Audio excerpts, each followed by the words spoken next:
नमस्कार मित्रों, स्वागत है आपका श्री तिरुपति ज्योतिष कार्यालय एवं वैदिक पूजा पाठ सॉल्यूशंस के इस चैनल पर। मित्रों, आज हम जानने वाले हैं वास्तु में दिशा का ज्ञान कैसे हम करें। कभी कभी क्या होता है कि हम किसी भी घर में प्रवेश करते हैं, हमें दिशा ही पता नहीं चलती कि हम किस दिशा में पूजा लगाएं या फिर किस दिशा में कौन सी दिशा आ रही है, कहाँ हमारा बाथरूम होना चाहिए, कहाँ हमारी जो भी व्यवस्थाएं हैं वास्तु की घर की वो कैसी होनी चाहिए, बेडरूम कहाँ होना चाहिए, रसोई घर कहाँ होना चाहिए, बालकनी कहाँ होना चाहिए, डाइनिंग एरिया कहाँ होना चाहिए। ये सब चीज़ें हमें समझने के लिए दिशाओं का बहुत महत्वपूर्ण होता है ध्यान देना। अब हम दिशाएं पहचाने कैसे?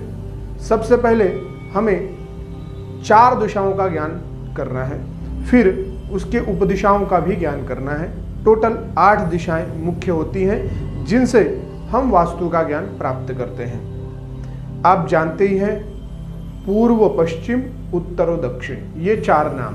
उसके बाद और जो है आग्नेय, वायव्य, नैऋत्य और ईशान्य, इन नामों को भी आप याद कर लीजिएगा। इनको इंग्लिश में नॉर्थ, ईस्ट, वेस्ट और साउथ इस नामों से जाना जाता है। नॉर्थ ईस्ट, वेस्ट ईस्ट और नॉर्थ साउथ ईस्ट, ऐसे नामों से इंग्लिश में इन्हें जाना जाता है। तो इन्हीं बारे में हम थोड़ी सी जानकारी लेते हैं। सबसे पहले मैं आपको एक बहुत अच्छी टेक्निक बताता हूं जिससे आप सभी दिशाओं का ज्ञान कर सकते हैं। किस प्रकार से आपको ये जानना है? एकदम सिंपल तरीके से, जहां पर भी सूर्य उदय होता है आपको उस घर में सिर्फ जाना है और सूर्य उदय को पूछना है कि आपके घर पे सूर्य उदय किस ओर से दिखता है। जहां से पूर्व का सूर्य उदय हो रहा हो सुबह का, वहां पे जाके खड़े हो जाएं, सूर्य की ओर देखें। जहां पे आप देख रहे हैं वही दिशा पूर्व मानी जाती है, वो पूर्व से ही सूर्योदय होते हैं, ये 100% फिक्स है। तो जैसे ही सूर्य की ओर आप देखेंगे तो आपके सामने वाली जो दिशा है वो पूर्व कही जाएगी। आपके एकदम एग्जैक्ट पीछे वाली जो दिशा है वो पश्चिम कही जाएगी। और ध्यान दीजिएगा, बहुत सिंपल टेक्निक है, पूर्व पश्चिम, इतना याद आ गया आपको। अब हमें देखना है राइट साइड की दिशा को। राइट साइड की जो दिशा होगी उसे हम दक्षिण दिशा कहेंगे। राइट साइड में जो दिशा होगी वो दक्षिण की दिशा होगी और लेफ्ट साइड में जो दिशा होगी वो उत्तर की दिशा होगी। आपको ये सब चीजें क्लियर हो जानी चाहिए। अभी इसको हम यहां पे समझते हैं। देखिए, सूर्य निकले यहां से तो ये हो गई पूर्व दिशा, आपके सामने वाली दिशा। आपके एग्जैक्ट पीछे जो आप देखेंगे तो ये हो गई पश्चिम दिशा, जिसे वेस्ट कहा जाता है। तो ईस्ट वेस्ट, ये 2 दिशाएं हमको एकदम सिंपली तरीके से मिल जाती हैं। अब राइट साइड में आपको राइट हैंड साइड में देखना है। जैसे इस मैप के राइट साइड में आप देखेंगे तो यहाँ पे दक्षिण आता है, ठीक है। तो दक्षिण मतलब साउथ, साउथ दिशा आपको मिल जाती है दक्षिण में। और उत्तर में आप देखेंगे तो आपको मिल जाएगी नॉर्थ दिशा, ये उत्तर साइड में, यानी आपके लेफ्ट साइड में आपको उत्तर दिशा मिल जाएगी। देखिए एकदम सिंपल, सामने पूर्व, मेरे पीछे पश्चिम, यहाँ पे दक्षिण और यहाँ पे उत्तर। ये आपको ध्यान रखना है, एकदम सिंपल टेक्निक से। हो गया? अब ये आपको क्लियर हो गया कि आपको ये 4 दिशाएं मिल गई, 1 2 3 4, पूर्व, पश्चिम, उत्तर, दक्षिण। ये 4 दिशाएं मुख्य हैं, इनको आपको ध्यान रख लेना है। अब आ जाते हैं आग्नेय दिशा पे। ये भी दिशा बहुत महत्व रखती है, आग्नेय दिशा, जिसे साउथ ईस्ट कहा जाता है। साउथ ईस्ट में हमें जो यहाँ पे वास्तु पुरुष होते हैं वो यहाँ पे या फिर यहाँ पे, मतलब नॉर्थ ईस्ट में या फिर साउथ ईस्ट में, ईशान्य में या फिर आग्नेय में, 2 दिशाओं में वास्तु का निक्षेप करना शास्त्र दृष्टि बहुत अनुकूल होता है। मुख्यतः से महाराष्ट्र में, गुजरात आदि क्षेत्रों में साउथ ईस्ट अर्थात आग्नेय दिशा में ही वास्तु पुरुष का निक्षेप किया जाता है। तो ये हमें मिल जाती है दक्षिण दिशा। पूर्व की ओर देखेंगे तो जो कोना आएगा आपको, राइट साइड का जो कोना आएगा, उस कोने को हम आग्नेय दिशा कहेंगे। आपके लेफ्ट साइड में जो यहाँ पे आप पूर्व और उत्तर के बीच में देखेंगे, जिसे हम नॉर्थ ईस्ट कहते हैं, वहां पे ईशान्य का कोना, वो कोना ईशान्य कहलाएगा।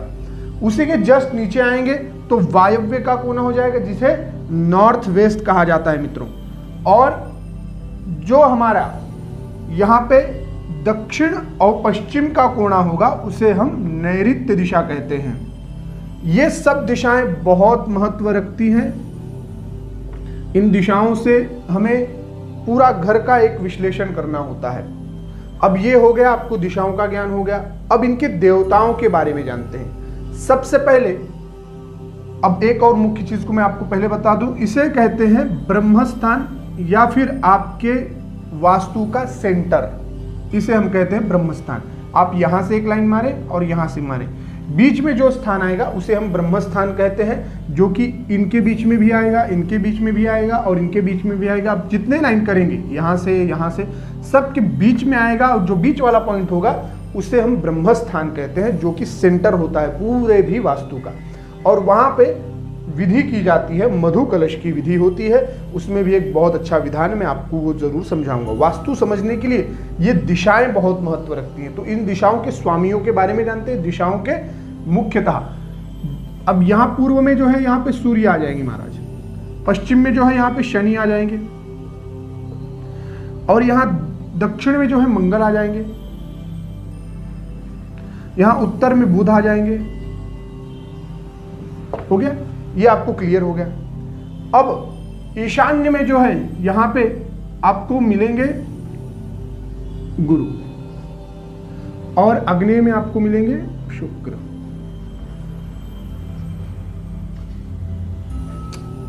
नैऋत्य में आपको दो ग्रह को ध्यान रखना है, राहु को और केतु।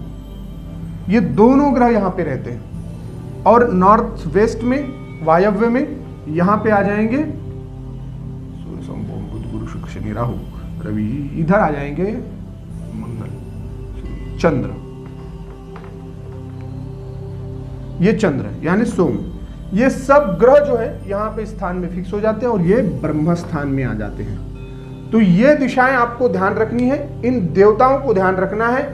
पूर्व में सूर्य, पश्चिम में शनि, उत्तर में बुध, दक्षिण में मंगल, अग्नेय में शुक्र, नैऋत्य में राहु केतु, वायव्य में चंद्र और ईशान्य में गुरु। इन विषयों को आपको अच्छे से याद कर लेना है। अगली वीडियो में और भी अच्छे से आपको समझाया जाएगा। हेलिक्स जो होते हैं, जिनके सिंबल्स होते हैं, जिस प्रकार से ऐसे आपको तांबे का एक यंत्र दिखेगा, उस यंत्र के बारे में बताया जाएगा। उसके बाद एक ऐसी चंद्राकृति भी होती है, उस चंद्राकृति के बारे में भी समझाया जाएगा। फिर मित्रों एक ऐसा गोल होता है जिसे कॉइल की टाइप में दिखते हैं, इसके बारे में भी आपको बताया जाएगा। साथ ही साथ आपको एक ऐसा और हेलिक्स मिलेगा। इन सभी हेलिक्स के बारे में हम समझेंगे, इनको कहाँ पर, किस लिए और किस विषय को ठीक करने के लिए इनका उपयोग किया जाता है। इनको भी वास्तु में प्रयोग किया जाता है। इनको वास्तु के उस स्थान पर या फिर उसके नीचे वास्तु में, अर्थात गर्त बनाकर, खड्डा बनाकर और वहाँ पे डाला जाता है, निक्षेप किया जाता है। उससे हमारे घर की एनर्जी अच्छी रहती है। इस विषय को समझने के लिए अगली वीडियो को आप जरूर देखिएगा। वीडियो अच्छी लगी हो तो अपने मित्रों में शेयर कीजिएगा और ज़्यादा से ज़्यादा लाइक कीजिएगा, कमेंट कीजिएगा। जो भी प्रश्न हो आप जरूर पूछ सकते हैं। जय श्री राम, हर हर महादेव।